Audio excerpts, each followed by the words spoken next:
take risk or kiss your life goodbye. I'm just kidding. But, how boring to not be a risk taker, to not try things without risk of failure, like major failure or embarrassment by taking risk.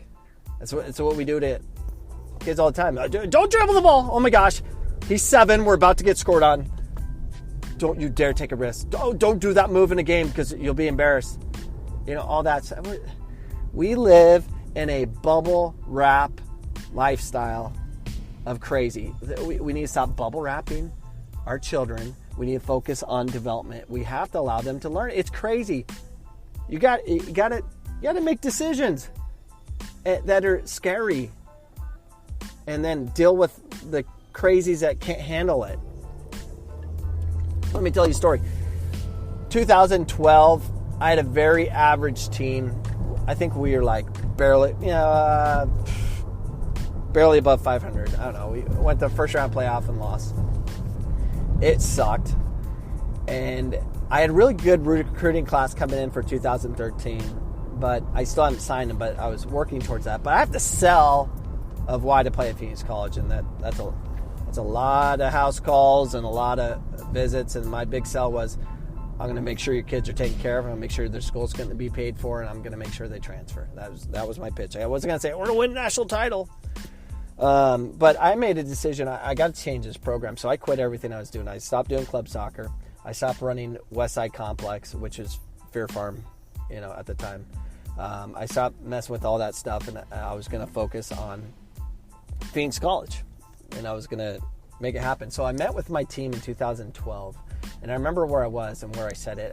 We were on Hoy Stadium, and we're in the north end zone, and we're kind of sitting after we played 6v6 or whatever.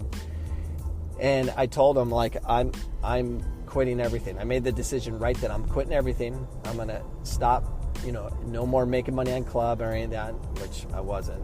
I was losing money because I was always reinvested into ideas. But I told them, I'm good. Not only are we going to win and compete, but because my number one focus is going to be you guys, I'm going to fundraise all the money I possibly can do and make sure we get full riders in here, which will bring talent. But I'm going to fill that stadium up. One game.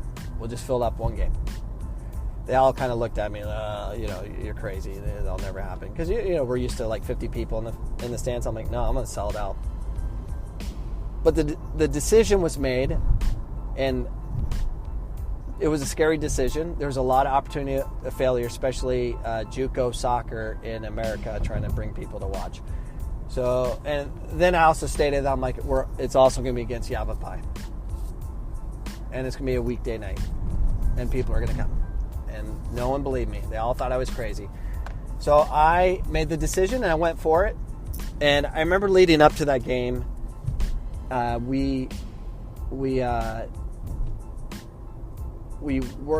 worked hard. I called everybody. I called every coach I knew and said, bring your team. And I made it $1 a night and all this stuff. Or maybe it was if you wore your soccer jersey of your club, you got in free or something. But I was going to pack it. I didn't care. So I was on the phone calling everybody. I was using every social media I know, and I was promote. And then I was getting my kids, and I'm like, all right. And I said, everyone's going to send an email out. Or a Facebook post, and I always had them doing something, promoting it. And then one of my kids, I saw on social media, my coach is making me do this, but we have a sellout game coming up. I don't expect any of you guys to come, kind of I'm like, what the And I went and looked at staring right in his face. I'm like, listen to me, you coward. I'm like, we are going to have a sellout. You're going to believe in it. And I'm convincing these guys of this event. So it was just a nonstop battle, but I made the decision that this is going to happen. So the sellout night, October 6th, 2013, I believe it was, or the 9th or 6th. And come out, we get there an hour early, and there's people in the stands. And then more people. And then there's just lines to get in on both sides of the main stadium. I'm like, oh my gosh, we did it. So then I had, one of my assistant or past coaches that worked at Phoenix College come talk to the guys and tell them, kind of give them a pep talk about when he was on the team when we beat Yavapai the first time. And we're playing, we're actually number 3 team in the country, and Yavapai was number 2 or something like that. And it was an unbelievable game. Went to overtime. We tied 1-1, but it was such a great, fast game. It was fast. 16 players from that team went on to university, 9 of which went Division I.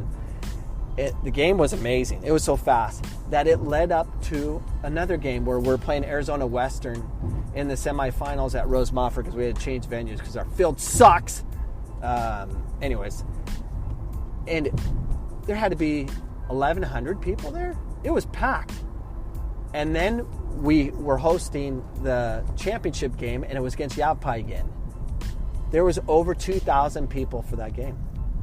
So we had 3 games that were over 1,000, 2 of which were over 2,000, and I only promised the one. And the benefits and all these great things happened because of a decision was made. A scary one, a one that could have been very embarrassing if no one came. It was amazing. And then we did it again. So I've done it 3 times. And last year we did it, and we had 4,000. All based on a belief that it could happen. But think about that. Junior college soccer match had 4,000 people, a band. I mean, it was insane. And that's what happens when decisions are made that seem very difficult or impossible. You have to make the decision. So having said that, work on your dang technique 7 days a week. If you work on your technique nonstop, always challenging your brain to be able to manipulate the ball in such ways that it's difficult as far as balance goes, and then you connect somehow and it becomes easy, then you become great. Anyways, that's what you need to do. Make a decision to become great and do the impossible. When the coach says work on becoming bigger, faster, stronger, you're like, no, I'm going to become crazy technical. That's going to make me look quicker, faster, and stronger. So anyways, I have to roll. Peace out. The podcast you just heard was made using Anchor. Ever thought about making your own podcast? Anchor makes it really easy for anyone to get started. It's a one-stop shop for recording, hosting, and distributing podcasts. Best of all, it's 100% free. Sign up now at anchor.fm/new. That's anchor.fm/new to get started.